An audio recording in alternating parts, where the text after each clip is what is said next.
not a problem at all. It's my pleasure to be here, and quite frankly, it's my duty to be here. We do these type of things, not only this, but I think when you go through the gamut of things we do between mail, I know probably most of you have been on one of the telephone town halls, which we've talked to almost 20,000 seniors in the 3rd Congressional District over this. And what's that? It's a better mic. Okay. A little more tinny. But going through that, I mean, obviously, I know what we've been through in the last 8 months here down in Washington has been frustrating not only to all of you, but I think a lot of us in Washington.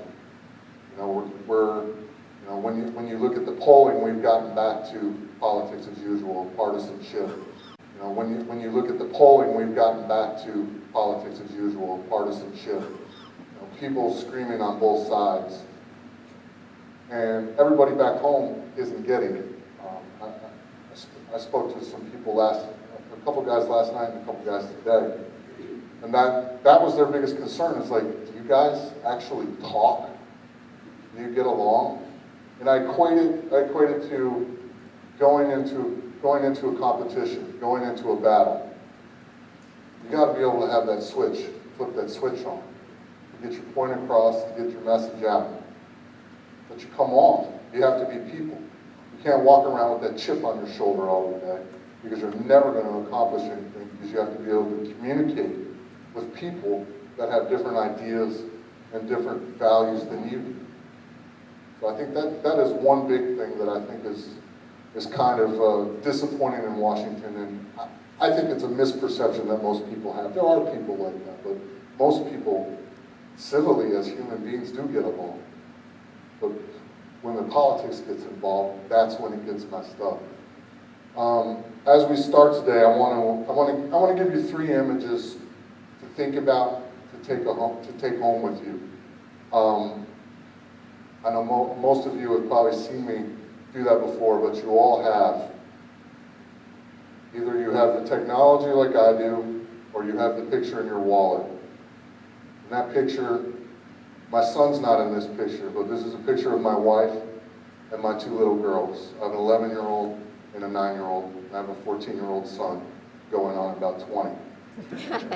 And the girls are going on about 30. But that is one visual I want everybody to really think about when you think about what is going on in Washington.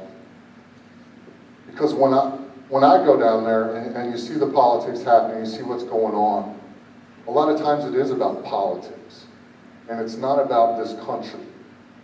And it's not about leaving a better place for those little ones. You know, I got burned a few weeks back, or actually a few months back, doing a presentation, and I asked this question. I goes, you know, does anybody in this room, some of you obviously have passed on a better country to your children just because of your age, but think about your children. Are they leaving a better country for their children than you left them? Most people cannot say yes to that. And I got burned on that question because frankly I asked it to a girl about 32, 33 years old. I asked it to her and she said, hell yes I am. I'm like, why do you say that? She goes, well, I grew up in the hills of Tennessee, no running water. So I can relate to that, and it was the one person in the crowd I pointed to and I said, are you leaving a better place? And she said, yes I am. And just blew up my whole point. But that being said, the other visual I want to leave you with, I don't know if Brandon's out. Brandon, there's a couple charts I want you guys to look at. And when we talk about budgets, this was one of the first charts. You would have not get close to speakers. One of the first charts that came out when we were dealing with the CR way back in January, February. And it's a pie chart of total spending for FY10.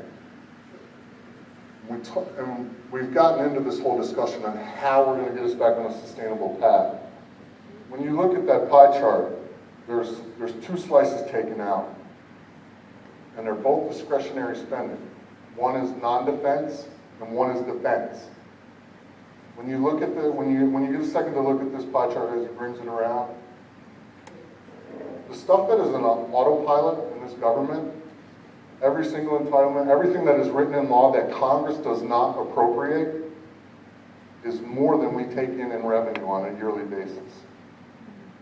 And that is a simple pie chart that it burns into your mind. Is just, how are we going to solve this problem? It's taken a long time to get here, and it's going to take us a long time to get out of it. But setting in motion how we're going to do this and how we're going to try to fix it. Because I know when we went through the budget process, a lot of people, I've sent out a lot of letters here all around the district, because the facts on both sides have been smeared all over the place, especially pertaining to Medicare, first of all. Within the Republican budget, Paul Ryan hates it when he called it the Ryan budget. He goes, you guys voted for it. This was the idea that we had, that we could get everybody to agree on to move this forward. And we got attacked for trying to get rid of Medicare. When you look at the nonpartisan CBO, it says Medicare, as we know it, if we do nothing to it, will be gone in 9 years. We'll be bankrupt in 9 years. Now what Paul Ryan did, and the guy is literally a budget genius. So he gets up and spews numbers out of his brain from 20, 30 years ago, trends, tax revenue, all this kind of stuff. When he came out with that saying, and there was a lot of polling, a lot of questions asked. We listened to everybody. Took the advice to say, at 55 years old, the program does not change in that for anyone 55 years old or older. When you look at that number, with the baby boomers right now, there are 10,000 baby boomers a day turning 65 years old. That in itself right there is a huge driver of the deficit, because that aspect of the budget is on autopilot. It's something it's in law, you don't manipulate it. And this was an honest effort to really go out and try to figure how we're going to get ourselves back on fiscally, eventually growing, because the people going in are getting more and the people paying in are less. I'm getting cotton mouth already, so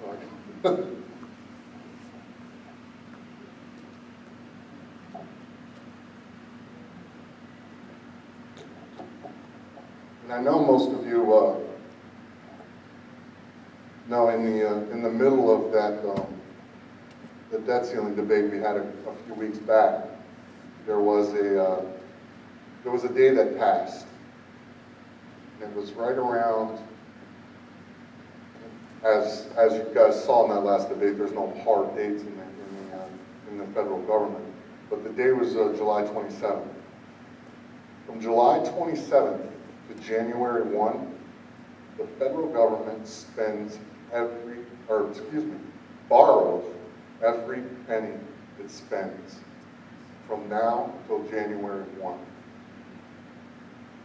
Again, compounding our situation. We all know the deficits we're running. I think everybody knows the $14 trillion deficit.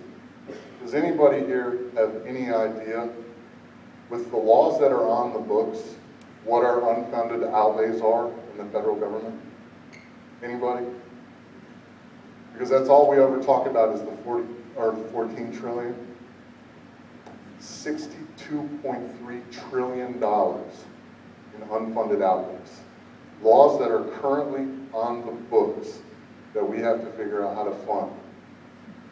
This has been a process of people continually coming out and saying, you want this, I'll give you this. You want this, I'll give you this. You want this, I'll give you that. That's what this process is about. And believe me when I tell you, there's a lot of programs that are out there that are wasteful. There are a lot of programs out there that are being abused. I can tell you, Medicare is not one of them. I support Medicare. I support this Republican budget because of the fact that it saves Medicare. Not only saves it for you, it saves it for your children, your grandchildren, my children, my grandchildren. Because it puts it on a sustainable path, and it makes it possible to have that safety net there. And I think one of the big factors in there that drives this, obviously, is the cost of medical care. And that is something that we're going to continue to have to work on to even make the changes that were put out there in this budget feasible.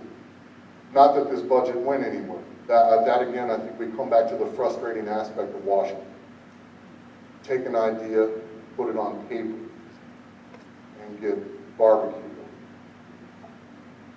You know, I know you heard it forever. We're trying to get the Senate to act on something.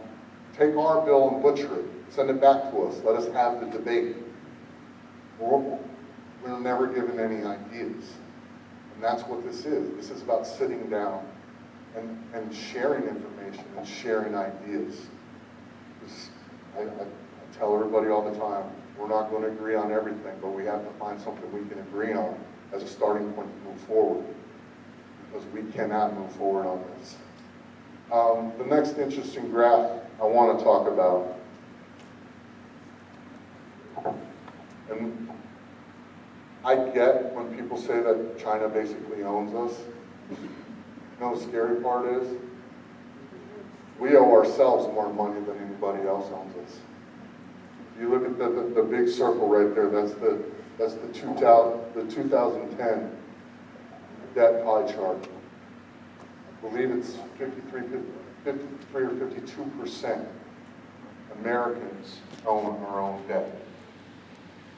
And then China and Japan come in after that.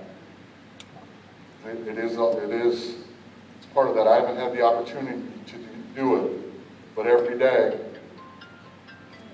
of the week, they go down, they sell treasury bonds right in Washington, D.C. Since the downgrade after this debt ceiling crisis, those treasury bonds aren't getting much of a yield anymore. So at some point, you're going to question your ability to even finance these unfunded outlays that you have in the federal government. And to continue on the path of spending that we're on, eventually, the people that are interested in buying your credit, and seriously, people like Japan and even Americans, like we said, most of them, consider it an investment. They're going to give you money and in return get that interest back on it. So it's a slippery slope to go down. When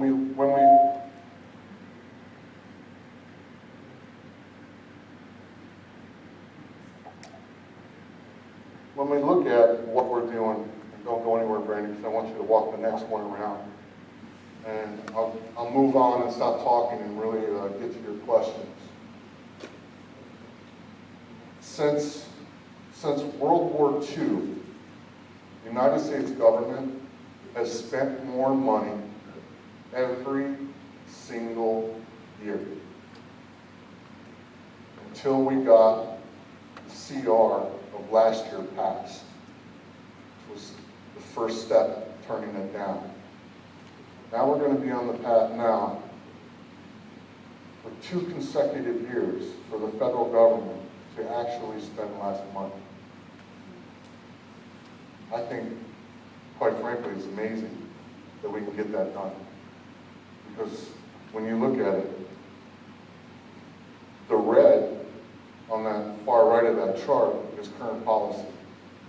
And that green, and you see the hump in it right above the little blurb, that's the spike that is directly related to our exploding costs in healthcare and Medicare.